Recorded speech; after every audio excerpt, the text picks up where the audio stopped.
یہ سورہ بنی اسرائیل کی آیت ہے۔ اللہ کریم فرمایا وَاذْكُرِ اسْمَ رَبِّكَ وَتَبَتَّلْ إِلَيْهِ تَبْدِيلًا، فرمایا اپنے رب کا نام یاد کرو۔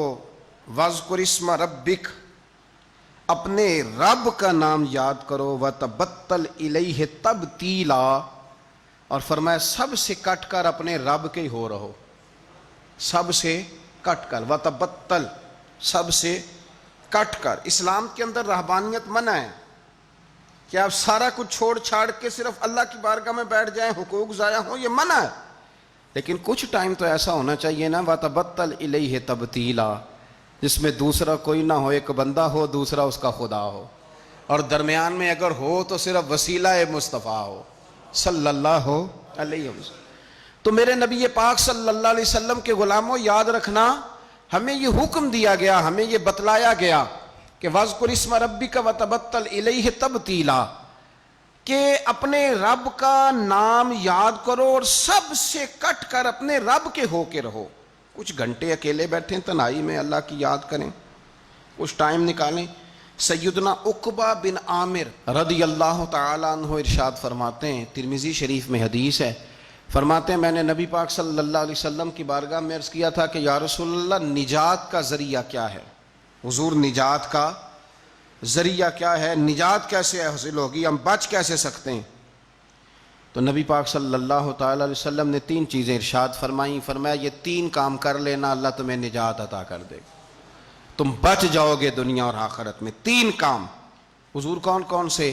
فرمایا ایک اپنی زبان کی حفاظت کرنا، دوسرا رسول کریم صلی اللہ علیہ وسلم نے فرمایا تمہارا گھر تمہارے لیے بہترین جگہ ہے، آوارہ نہ پھرنا، بلا وجہ نہ گھر سے نکلنا، بغیر سبب کے نہ گھومتے پھرنا، تمہارا گھر تمہارے لیے بہترین جگہ۔ تیسرا نبی پاک نے فرمایا جو خطائیں تم نے کی ہیں ان پہ رویا کرو، اللہ کی بارگاہ میں رویا کرو ان خطاؤں پہ۔ تو تھوڑا سا اپنے گھر میں رہ کر عبادت کا مزاج بنانا، تقوی کی طبیعت بنانا۔ میں نے بہت پہلے کہا تھا کہ بچوں کو نماز کی عادت تب ہوتی ہے جب اپنے گھر کے اندر ہم خود نماز پڑھتے ہیں۔ تو آپ گھر میں نماز پڑھیں گے تو بچوں کو نماز کا مزاج بنے گا، ان کو عادت ہوگی، تو تمہارا گھر تمہارے لیے بہترین عافیت کی جگہ ہے، نجات کا رستہ ہے۔